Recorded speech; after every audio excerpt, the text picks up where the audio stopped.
3 जगह ऐसी हैं जिसको मैंने वक्त मार खा के सीख लिया। एक, काम के वक्त काम, नंबर 1। खिदमत के वक्त खिदमत, चिल के वक्त चिल। हम ये तीनों की बाउंड्रीज डिफाइन नहीं करते। आप लोग मिलेंगे, वो खिदमत कर रहे हैं, बाद में पैसे मांग लेंगे। होता नहीं, मुझे वाइपर साफ करके ना आपकी गाड़ी के अंदर पैसे दे, ठीक है कि नहीं? आपके तो यार ये तय तो हुआ ही नहीं, जो चीज तय ही नहीं हुई। अच्छा, बड़े लोग होंगे जो काम में चिल नहीं आएंगे, काम में चिल आएंगे काम खराब हो जाएगा, सीरियसनेस खत्म हो जाएगी। मैं ट्रैवल करता हूँ, टूर करता हूँ अपने ग्रुप के साथ, बाहर जाता हूँ, मेरी टीम होती है, हम वापस आते हैं, हम दोबारा उसी जगह पे होते हैं। मैं बॉस होता हूँ, मेरी टीम होती है, बताना नहीं पड़ता मुंह से कि ध्यान से, वो बाउंड्रीज हैं। 2 दोस्तों में भी बाउंड्रीज। मैं आपको यहां तक बता दूं कि आपका लाइफ पार्टनर, उसमें भी एक बाउंड्री होनी चाहिए। We need a self space, सांस लेने के लिए। नहीं समझ आई जी?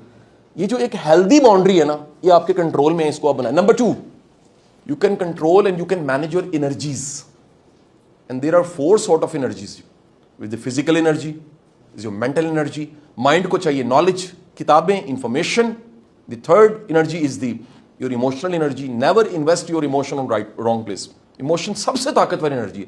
नेपोलियन हिल की किताब think and grow rich, one of the favourite किताब, 4 करोड़ कॉपीज की बिकी है। वो कहता है दुनिया की सारी कंस्ट्रक्शन जो हुई है वो इमोशंस की वजह से हुई है।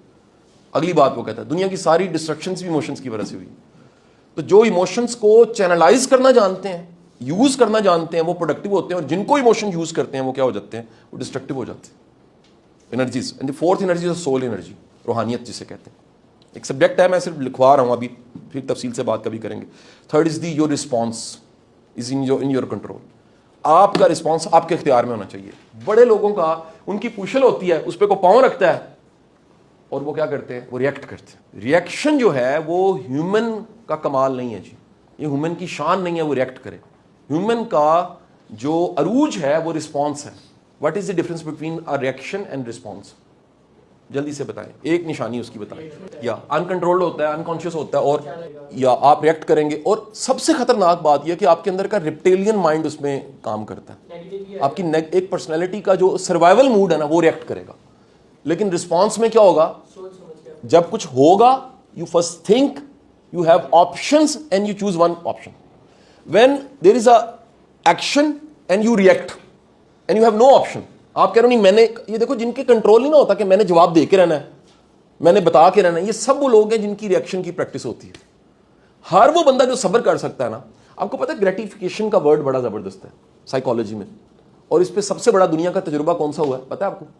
डिलेड ग्रेटिफिकेशन पे सबसे बड़ा तजुर्बा जो दुनिया की सारी साइकोलॉजी की पॉलिसी पढ़ाया जाता है, उस तजुर्बे का नाम है मार्शमैलो इफेक्ट।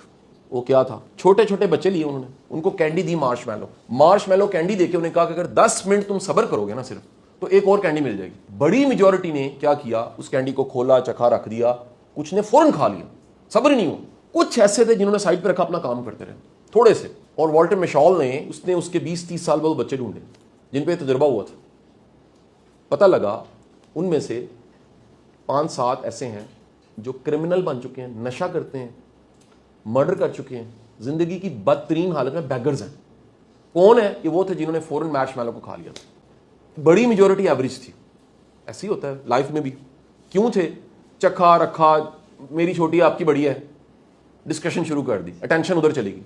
आटे में नमक वो थे जो एक्सेलेंट हो गए लाइफ में। क्यों हुए एक्सेलेंट? सब्र किया। कंक्लूजन ऑफ बुक क्या है? जो 10 मिनट सब्र नहीं कर सकता वो जिंदगी में तरक्की नहीं कर सकता।